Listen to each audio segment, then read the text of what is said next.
Merhaba değerli arkadaşlarım. Hepiniz bir videomuza hoş geldiniz, sefa geldiniz. Arkadaşlar bugünkü konum benim ailemizin kanalı farkıyla, kanalımız farkıyla ilk defa belki bizden duyacağınız bir konu. Videomuz çok uzun olmayacak. O yüzden sonuna kadar izlemenizi tavsiye ediyorum. Başta değerli arkadaşlarım. Arkadaşlar şimdi şöyle bir durum var. Bana gelen en çok gelen soruyu ben şöyle görüyorum. İşte sezon sonu planlaması ayrı bir kefeye koyduk. Güç düşürme. Hala daha menajer arkadaşlarımızın kafasında güç düşürmeyle ilgili bir arayış var. Haklı olarak da var.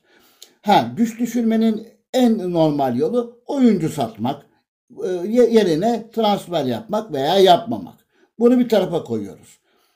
Elinizdeki kadroyu muhafaza ederek nasıl güç düşürürüz değerli arkadaşlar? Bugünkü konumuz bu değerli kardeşlerim.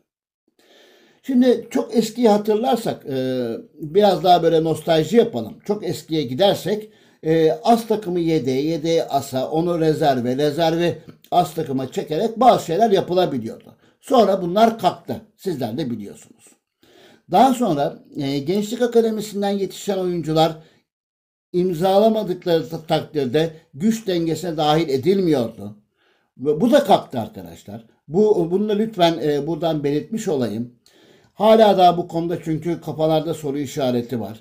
Gençlik Akademisi'nden yetiştirdiğiniz oyuncu kaç yıldız olursa olsun değerli kardeşlerim imzalamasa bile güç dengenize dahil ediliyor. Bunu bir tarafa açıklıkla koymak istiyorum.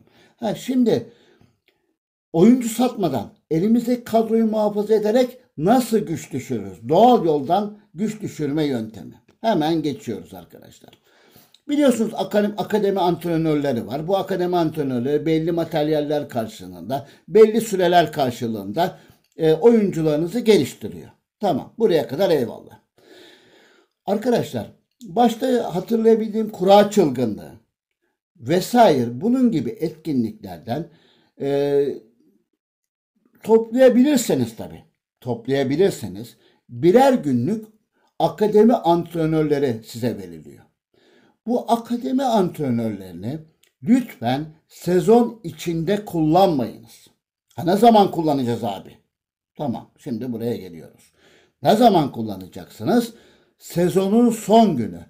İster maç programınıza göre, ister şeyinize göre. Sezonun son günü en kuvvetli oyuncularınızı, bakın yanlış olmasın ama birer saat demiyorum. Birer günlük diyorum. Birer günlük yani 24 saatlik.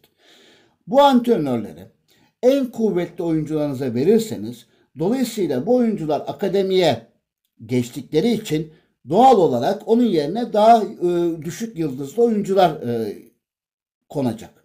Dolayısıyla ne olacak? Gücünüz bir anda düşecek arkadaşlar. Bu oyuncular ne zaman katılacak? Birer günlük bir antrenör olduğu için 24 saat sonra katılacak. Yani sezonun son günü verilen oyuncular sezonun ilk günü takımınıza katılacak. Dolayısıyla aslında lig de belli olmuş oluyor. Yani lig biliyorsunuz kupadan geliyor rakipler genelde. Elit liginiz, kupanız ona göre rakipler geliyor. Yani doğal olarak 1, 2, 3 kaç tane elinizde varsa sezona göre. Bu antrenörlere en kuvvetli oyuncularınıza verirseniz eğer değerli arkadaşlar varsa elinizde tabii diyorum. Bunu da ısrarla söylüyorum. Varsa bunu en kuvvetli oyunculara verirseniz dolayısıyla sezonun son günü giden oyuncu sezonun ilk günü takımınıza dahil olacağı için şu an itibariyle belki bu videodan sonra değişebilir onu da bilmiyorum ama ben herkesin en azından bilgilenmesini istiyorum arkadaşlar. Dolayısıyla sezonun ilk günü katılacağı için güç dengenize dahil edilmiyor. Abi denendi arkadaşlar. Bizzat benim de çok fazla denediğim bir şey. Çünkü biliyorsunuz ki beni denemeden hiçbir şeyi size sunmam. Kesinlikle işe şu anda yarıyor.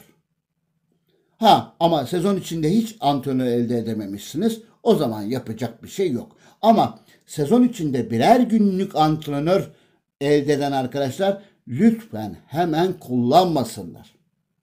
Sezonun son gününü bekleyin. En kuvvetli oyuncularınıza verebilirsiniz.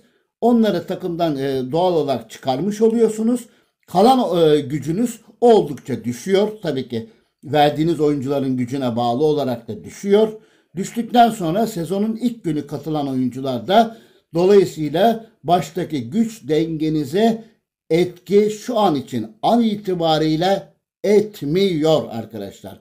Israrla söylüyorum, güç dengenize etki etmiyor.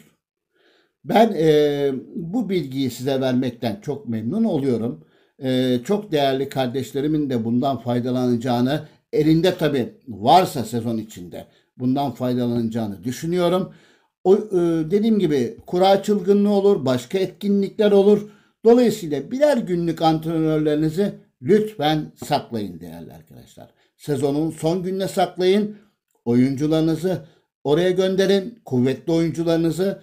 Dolayısıyla ilk günü geldikleri zaman da şu anda sistem onu görmüyor.